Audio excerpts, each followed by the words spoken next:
The first crack in Blackstone Ridge sounded like a rifle shot at dawn, and 15-year-old Elias Mercer knew, before the mine managers, before the county inspectors, before the men in orange vests climbing out of white trucks, that the mountain had started talking back. His grandfather used to say that rock speaks slower than water, but when it finally answers, it answers all at once.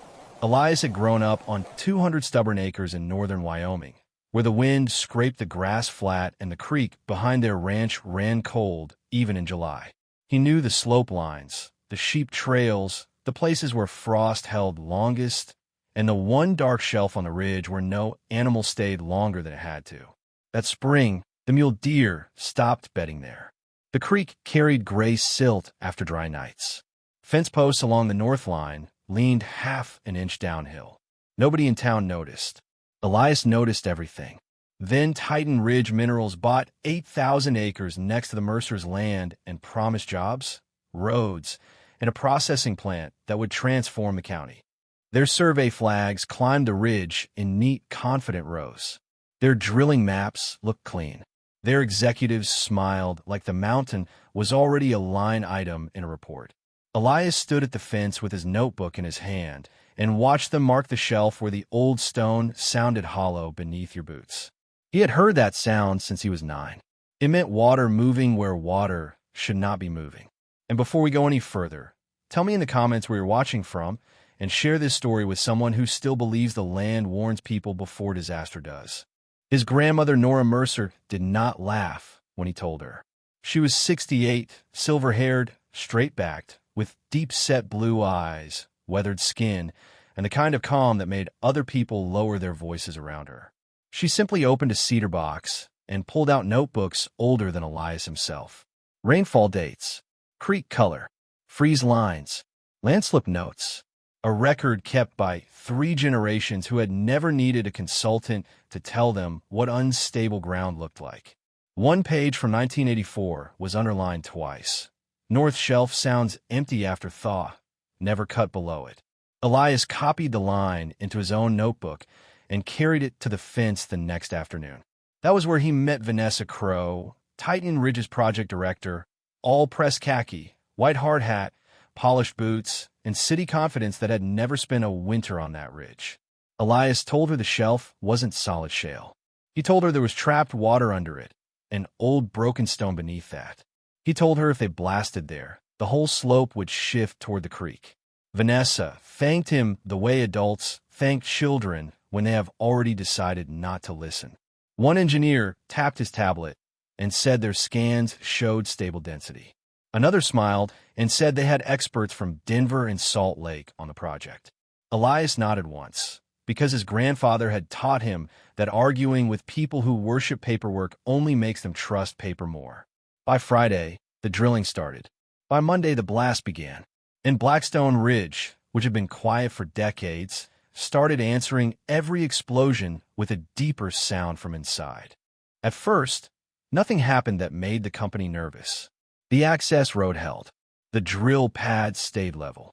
The men at the diner said the boy had probably been spooked by echoes and old stories. But the mountain kept changing in small ways that only people paying attention could read. The Mercer Creek turned cloudy after each blast, then clear by noon. A spring behind the calving shed developed a bitter mineral taste. A line of cottonwoods at the property edge shed their leaves early on one side only, as if something underground had cut them off. Elias wrote down dates, wind direction, blast times, creek color, and every new tilt in the land. Then came Hall Road. Titan Ridge carved it across the very shelf Elias had warned them about and sent loaded trucks over it day and night. Hairline fractures appeared along the outer edge 2 weeks later. The company filled them with gravel and kept moving. A county man came, looked around, shrugged, and signed a paper. If you've ever watched common sense lose to deadlines, put a warning sign in the comments and share this with one person who knows that rushing a bad decision never makes it safe. 3 nights later, rain fell hard over the ridge for just 40 minutes. Not a storm big enough to scare anybody.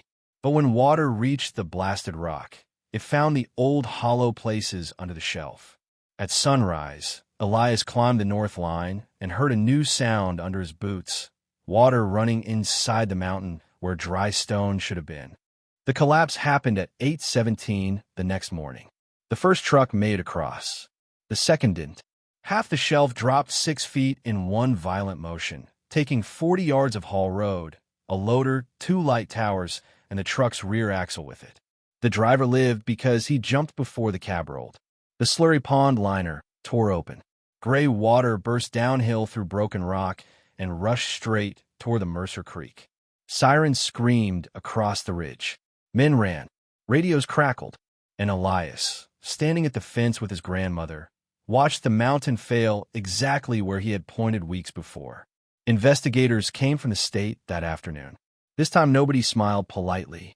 Ground radar found a water-filled fracture zone beneath the blasted shelf and an older slide playing deeper under that, sealed for years until the mining cuts reopened it.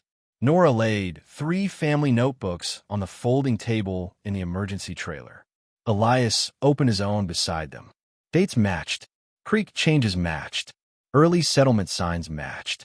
Even the line from 1984 matched the radar image almost perfectly. Vanessa Crowe stopped speaking halfway through the meeting. She just stared at the notebooks like they were evidence from a world her models had never measured. By evening, Titan Ridge shut down the entire North operation. The damage estimate crossed $26 million before the week was over. But money wasn't the part people remembered. What they remembered was that a ranch boy had warned them, and the mountain had chosen the exact spot he named. 2 months later, after the lawyers, after the state orders, after the cameras left, Titan Ridge came back to the Mercer Ranch in a convoy a lot quieter than the first one. Vanessa Crowe stepped onto the porch without the polished certainty she had worn at the fence. She asked Elias if he would walk the ridge with their new geology team. Not because it looked good, not for a photo, because they finally understood that maps were only honest when someone who lived on the land could read them.